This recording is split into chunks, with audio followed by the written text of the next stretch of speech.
Okay, if you're looking for a business loan and you go to Google and put in business loans, you're going to get like 300 million websites. But I looked through that list and I didn't see Starbucks. Actually, Starbucks is now responsible for business loans for people who can't get business loans elsewhere. But what they're doing, I forget what actually the name of the program is Create Jobs for USA. And they're giving money to community banks, what they call them. Now these community banks, they're called Community Development Financial Institutions. And that's what Starbucks giving money to them to manage the money to give out. Because these institutions are for-profit, non-profit. They get money from the government, other kind of grant money and everything. And they really get money to businesses and individuals, who normally can't get money from banks. People that, the fat cats don't like to give money to, So that's why they're in business. And see, but they don't have advertising money. You're not going to see them advertise, or even show up in your Google search because you don't even know the word to put in. When you put in banks or loans, you're going to get all the people who are going to charge you a lot more.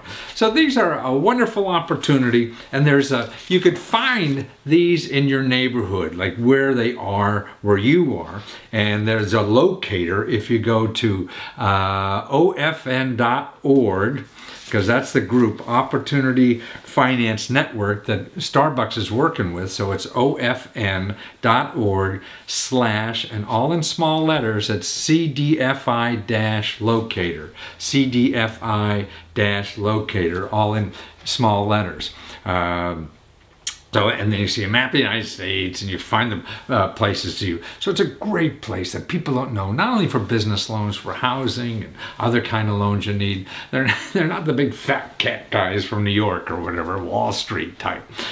These are community, more or less run like a nonprofit to help local communities and have different criteria. They don't charge as much and everything. So actually, I have an interview of one of the people on the board of directors of one of these up in Baltimore, and he actually runs a nonprofit housing organization. He's also on the board of directors. So watch this interview. You see how important these things are to the community, and as an option for you to get money that's better than the big banks. So watch this interview.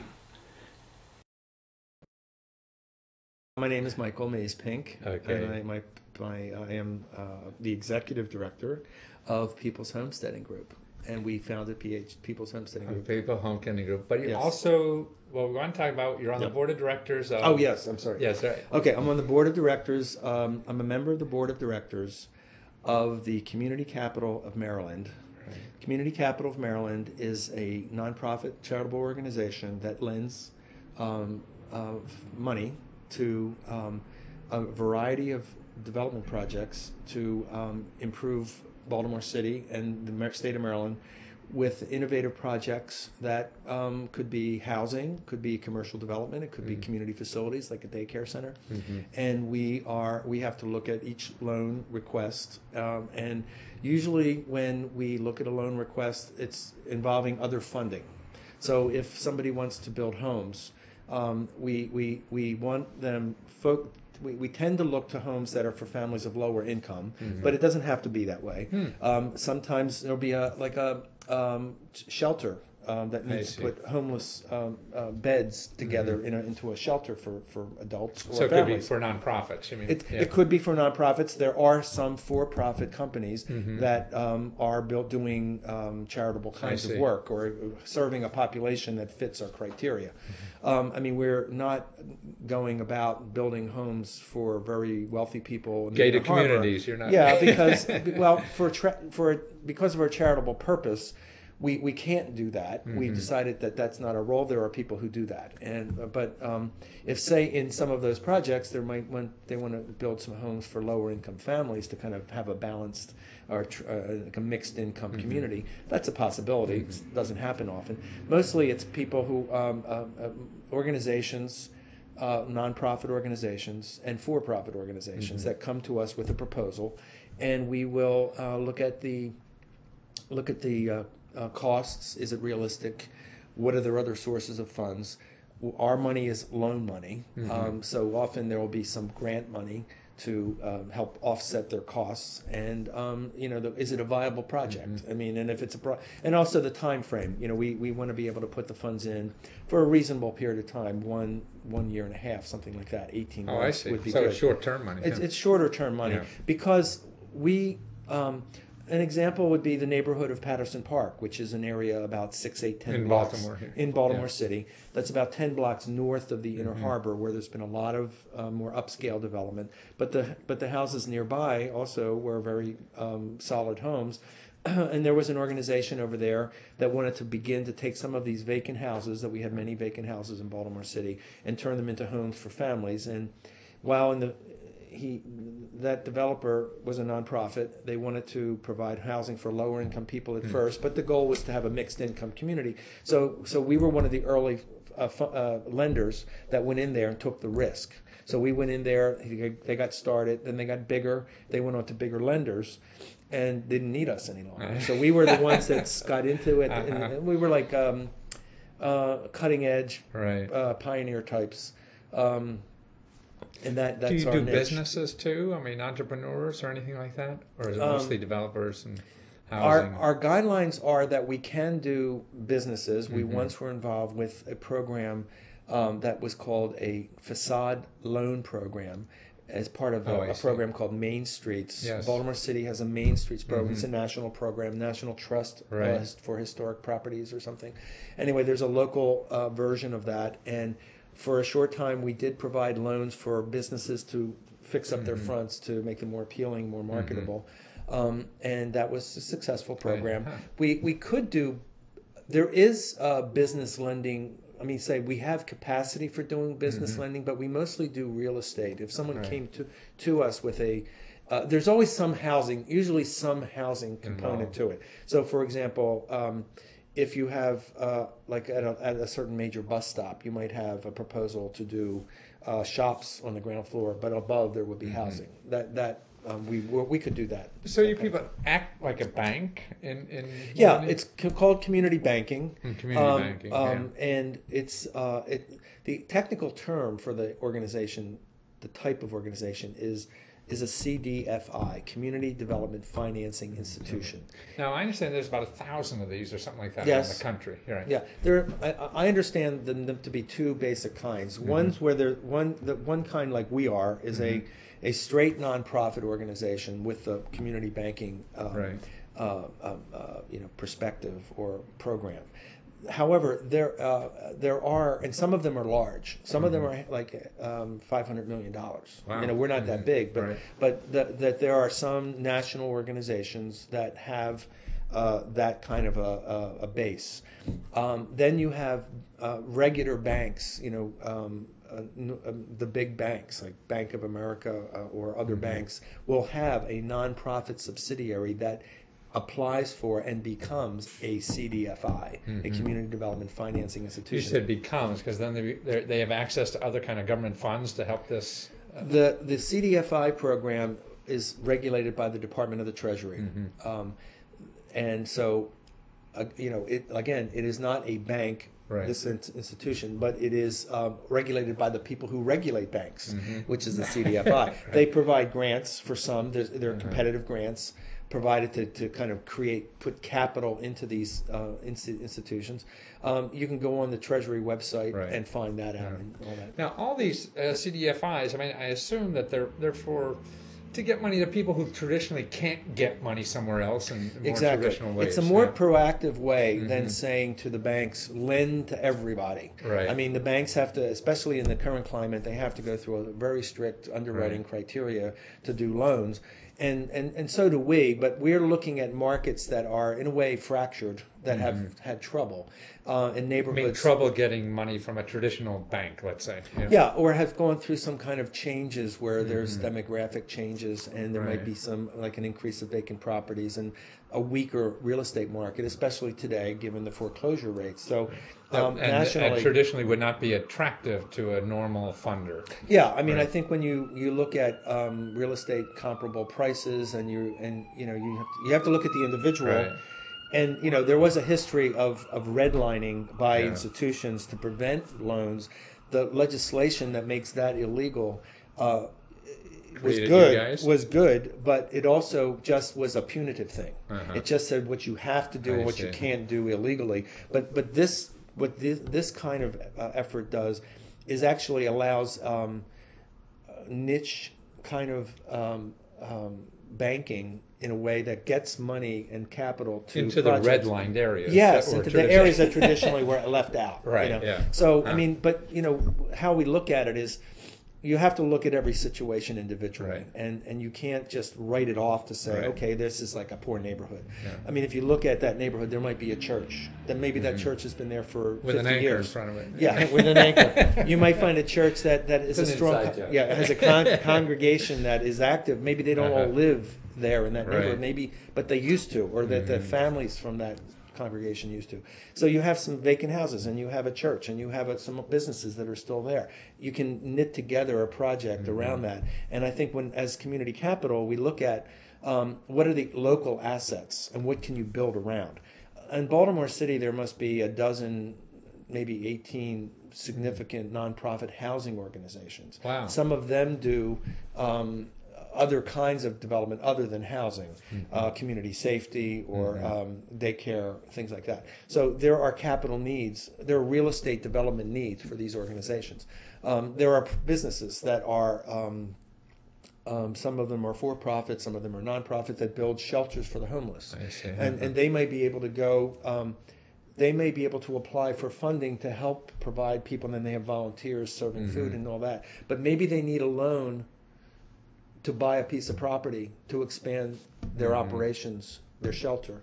So to get the grant funding, they need to need have the the property up property. I front. see. So who's going to take the risk? Right. Often not a traditional, Right. bank, Right. because of it's risky.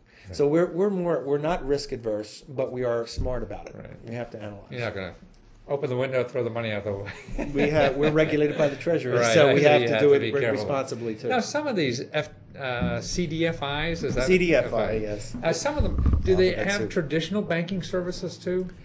Are you aware or not? Well, I mean, like personal generally- loans for people who can't get it out. Generally not personal loans. Uh-huh. We have had some loans to individual home buyers I see. who were renovating a home, Right. usually in a neighborhood that was struggling, that needed that kind of investment. So we have done some. Somebody comes to us like a homesteader who Right. comes and I says, see. "I bought a piece of property, or I want to buy a piece of property. I've got good credit. I'm going to get a bank loan to create, in effect, a mortgage. Right. But to get the house finished, they won't give me the mortgage until they see a finished house I that's see, certified right. as up to code and, Right. and nice. So yes, we have done that. So like a bridge loan or something like It that. is exactly like, Yeah. well, our executive director is a banker, a former Mm-hmm. banker, and he is a finance expert. So Right. he's capable of putting together, whether it's a bridge loan, semi-perm, they have all kinds of names. I'm Right. on the board, so I don't deal Right. with all that. Yeah. But it deals. The question is whether there's the structure of the transaction is valid, and we can see at the end. Yeah. The end is the Well, takeout. it's like a normal bank in a way, but It is. you're just a but little more. it's more like a community. It's a commercial banking operation with a community focus. Yeah. That's what it is, and so it's So a you're little looking riskier. for your money to do. You balance it if it's doing good work or helping the community somehow. that they couldn't- Often government will back up some of these Yeah. social service type projects, or even housing. Mm-hmm. There are various federal, state, and city grants in Baltimore City, Maryland, and state of Maryland federal, that will provide, just like the homeless shelter. If they could get the building, Right. they can put together a project that will pay off the loan and build the home, the shelter for people. Or if it's an individual, it's a project that has maybe 15 or 20 homes in it. The developer will sell those homes with support for the families from some government grant, because the government wants to improve that Yeah. area, but the developer has to get the project finished, Finished and that's first, where we yeah. would come in.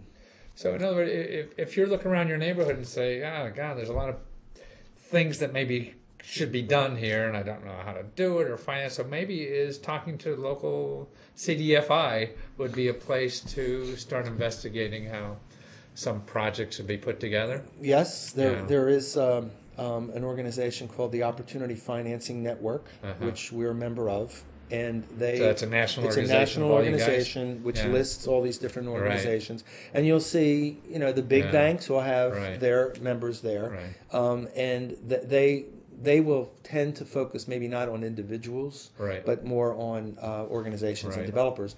But it runs the range of size. You have super large institutions, and you have smaller, niche kind of groups. So, the question is, what is the particular in a city, in a larger city, in a metropolitan area, you might have 5 or 6 different possibilities. Would those 5 or 6 in Baltimore, let's say there's 5 or 6 in Baltimore, could they go anywhere in city, or they usually have a little niche? Well, like I'm saying, location? I think that each individual group will have their criteria. I see. They have their own. You might find that some focus on community facilities, like daycare centers, because they come with different dynamics and whatever, as opposed to a home sales project where you build a house, sell it, and then it's out. Different from a rental project, rental home ownership. Rental residential. So, and then business, when you're doing business lending, you've got to take a lot more into consideration than selling a house. It's just. But it's all, the whole focus is making a community better, right? So no matter what it is. Now let's say, I just spent the last hour and a half walking around this neighborhood here and seeing all the great work he does, what their organization does. So tell us about what you guys do. With my own organization. Yes. Okay. Forget the bag, though. Okay. People's Homesteading Group is an organization that began in the 80s during a recession, during a double recession. See, best time to start a 80s, business. Things are bad. If you can make it through then, you can make it anywhere. And we began as a group of families working on vacant houses ourselves with our own work. We went to Baltimore City and said, you've got all these vacant houses, and we moved into one of them, and we let them know ahead of time, but we didn't quite have everything lined up in terms of the legality of it. But the city said, the mayor said, through a third party, said, okay, if they're going to be fixing up one of our houses, we'll let them go. I don't know that I advocated today, but basically the city worked with us and allowed us to take on some of these vacant homes, of which at that time there were about 6,000 in Baltimore City, and to put in our own effort. That first home that we built in the early 80s, we built for about $12,000. Wow. And by the time the city got around to transferring the ownership to the homesteader who fixed up that house with all of us as volunteers, she had paid off that. It took about 3 years to get it, and in those years she paid it off. So you're saying you just moved she didn't even have a mortgage house and fixed it up? Or That's how we started. Yes. Really? We don't do that today. Did you hear that? Again, in jail nowadays. Again, well, we did it openly in the sense that we were trying to improve the neighborhood. We were trying to get the city to move to use the homesteading program that they had tended to be for families who had more means than our families who are very poor and living in public housing, who were on welfare and wanted to get off welfare. And every one of the 45 first families that we got into homes, it was only the first 2 homes where we did that. I just want to make that clear, since I think the statute of limitations has passed on trespassing. But anyway, we started it because we wanted to say to the city, look, it's possible for a family of very poor background who wants to work on these homes. And this was before the Habitat for Humanity organization started, and they taken that model forward, which we love in Baltimore. There are 2 habitats that we work with and love, but they tend to do that kind of thing more than we do now. We transformed ourselves into a more conventional community developer. But what we do now is we focused on one neighborhood, a neighborhood that's very challenged in terms of vacant homes and vacant lots, and we brought all our ideas of the first 15 years, 20 years almost, of our organization to one place. It's a place that's not far from neighborhoods that are more well-to-do and that get worried because of a poor neighborhood that's located next door. But there are opportunities here because the prices of homes that we can renovate here, people can get a big house for a third, maybe half the price that they can get something a mile away. Wow. So part of the idea is to improve the city, take over those vacant houses that are sitting around and that are structurally, many of them are still sound. And then to work with, to do other things. Because of the crime situation, we've built gardens that tend to suppress drug sales at corners. Those guys leave and go somewhere else. And then the neighbors come out and do some gardening and putting up a fence and a little gazebo. And all of a sudden you have flowers in the spring and it's beautiful. So all of those things together. And again, I mentioned earlier the churches that are still churches with strong congregations, but they're only there one day of the week. Yeah. So the idea is to attract some of those congregants from the churches to buy a house there across the street from it and come back and to build more of a village neighborhood situation. And that's still possible in Baltimore. Property that's popping up all over, does that help or hurt the kind of work you're doing?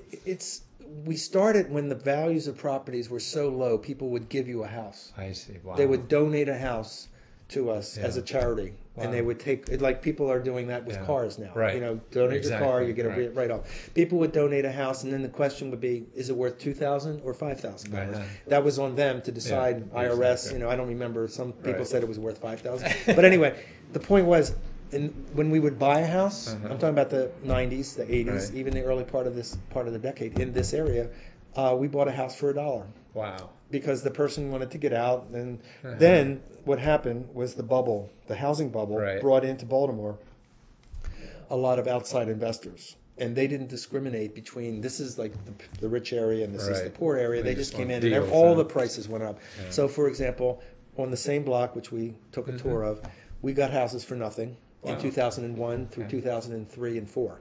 From 2003 to about 2007, the prices went from $0 to $72,000 for a vacant house. No kidding. Yeah. And that's documented on the tax. Then when the crash happened in 7 and 8, the same houses, the same kind of house, we put in a bid for $18,000. So it didn't go down to $0, which is a good thing. It's a long way it's from a very 72. good thing. But it was that bubble that changed perception. And even in a neighborhood that is really struggling like ours was, it's turned around to the point where we're renovating homes and selling them almost at average rates, which is a good thing because the city benefits from getting property taxes and the neighborhood benefits because there are people investing in these beautiful historic homes. Well, that's wonderful. Well, I'm glad you're here. Okay. All right, thank you.